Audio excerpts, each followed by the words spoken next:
Aujourd'hui, c'est ton dernier jour. Tout comme pour 684 000 personnes chaque année à la suite d'une chute de grande hauteur.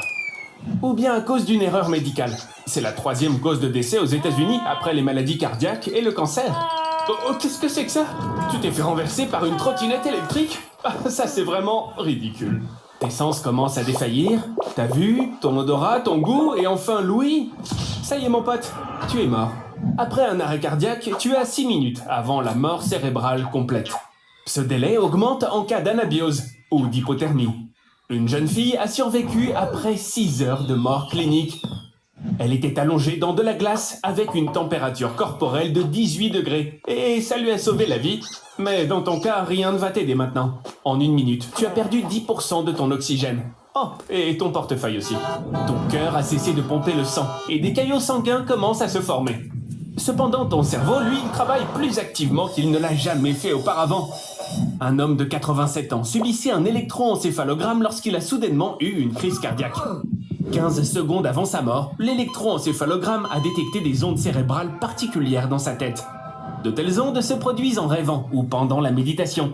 Par conséquent, au moment de ta mort, tu pourrais vraiment te souvenir de toute ta vie, comme dans les films. Arnold, en ce moment même, tu as 12 fois plus de dopamine que d'habitude, et 20 fois plus de sérotonine. C'est la raison pour laquelle tu es en train de faire un rêve des plus vivants. Pendant la mort clinique, seulement 15% des gens font l'expérience de quelque chose de terrifiant. Les autres voient les visages des membres de leur famille, des animaux ou des plantes, des événements passés, ou même la classique lumière blanche. D'ailleurs, les derniers mots de Thomas Edison ont été les suivants. « C'est très beau là-bas. » Quelle file d'attente énorme! On dirait bien que tu vas devoir attendre un peu. Ou bien... Arnold, ça n'est pas une bonne chose à faire. J'ai le sentiment que cette petite mamie mignonne a besoin de ton aide. Arnold, attention! Tu sais, Arnold, j'ai quand même décidé de venir à la morgue pour te dire mes derniers adieux et... Oh mon Dieu, mais tu es vivant!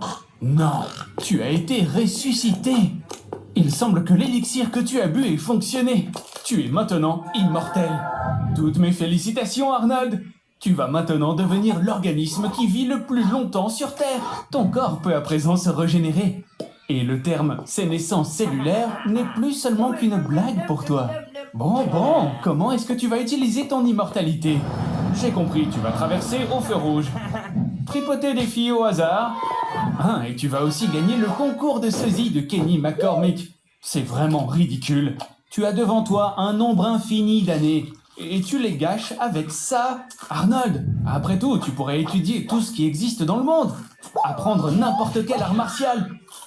Et même tenter d'aller explorer et coloniser de nouvelles galaxies. Arnold, qu'est-ce que tu dirais d'arrêter un peu de perdre ton temps? Ok, alors peut-être que pendant 200 ans, tu vas faire du binge-watching et regarder toutes les séries qui existent sur Netflix. Je vois que tu t'ennuies un peu quand même. Et puis, ta maison a commencé à se dégrader sérieusement. Et tu es encore jeune. Il faut bien être conscient que l'un des inconvénients de l'immortalité, c'est que tu dois survivre à tous tes proches. De plus, le monde qui t'entoure évolue plutôt rapidement. Alors que toi, tu seras à la traîne du progrès.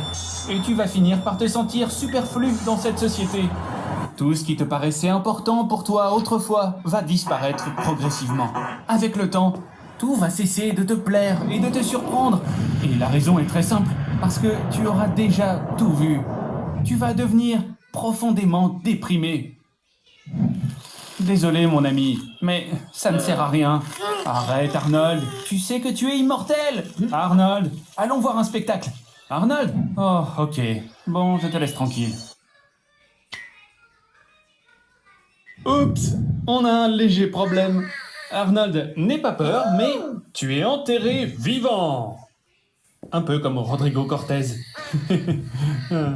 Arrête de crier!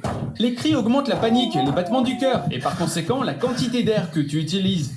En plus, tu as un maximum de 2 heures de respiration dans ton cercueil, jusqu'à ce que tu manques d'oxygène. Arnold, ton téléphone! T'es qu'à 2 mètres de profondeur! Youpi! Il y a une petite barre de connexion. Appelle tes proches, ils vont venir te sauver. Mais en fait, pas si sûr, parce que pour eux, tu es plutôt mort. Ils vont sûrement penser que ton appel est une farce stupide. Essaie de te connecter à Internet. Ton message sera vu, c'est clair. Bon, seulement une fois qu'ils auront liké un chat en costume, un nouveau post d'Ariana Grande et une pomme de terre bizarre. Ça y est, je sais, les messages géolocalisés ont 79% d'engagement en plus. Ça dit aussi qu'un post qui annonce que du pétrole a été trouvé attirera l'attention de Donald Trump à 100%. Dans les situations critiques, l'instinct animal d'une personne se réveille. Bon, je m'attendais à ce qu'il se réveille aussi en toi. Arnold, en cas de manque d'oxygène, les gens ont souvent des hallucinations. On peut peut-être chercher sur Google ce qu'il faut faire.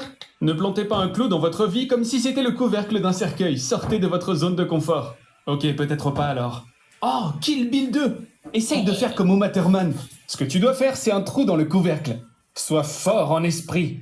Rassemble toute ta colère comme Naruto. Oh, ça t'a fait mal? Tu dois trouver une façon de casser ce couvercle. Regarde si t'as pas un truc dans les poches. Oh, Arnold, c'est quoi ça?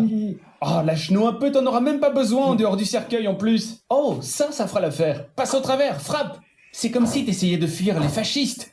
Ou les chansons pleurnichardes de Francis Lalanne. T'as réussi. Maintenant, tu dois tasser toute la terre dans le cercueil pour pouvoir sortir. Il faut que tu soulèves ta chemise pour qu'elle puisse passer au-dessus de ta tête. C'est pour que tu t'étouffes pas à cause de la saleté qui te tombe dessus. Arnold! Arnold! Arnold! Réveille-toi! Encore des hallucinations. C'est bien plus facile pour une personne de sortir d'une profondeur si celle-ci est égale ou inférieure à sa taille. Le magicien Harry Houdini s'est tiré d'affaire après avoir été enterré vivant avec les mains liées. Je crois que tu vois où je veux en venir, Arnie. Aujourd'hui, on va t'enterrer vivant pour la 3e fois. Et comme les gens t'ont déjà vu exécuter ce tour un bon nombre de fois, tu vas le faire d'une manière spéciale cette fois-ci. On va te menotter. Et le cercueil sera en métal. Ok Arnie, mon pote, tu es prêt? Allez, entre. Lors des enterrements précédents, tu as déjà appris la règle la plus importante. Tu dois respirer calmement et profondément afin de conserver ton oxygène. Ok, bon allez, maintenant arrête d'être calme comme ça. Il faut retirer ces menottes.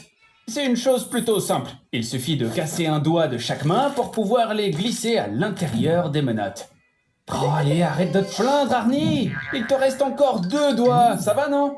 Utilise ta ceinture ou ta montre pour essayer d'ouvrir le couvercle. Un cercueil en métal a des points faibles tout le long des bords. Non Arnie, en fait, je plaisante. Tu peux pas casser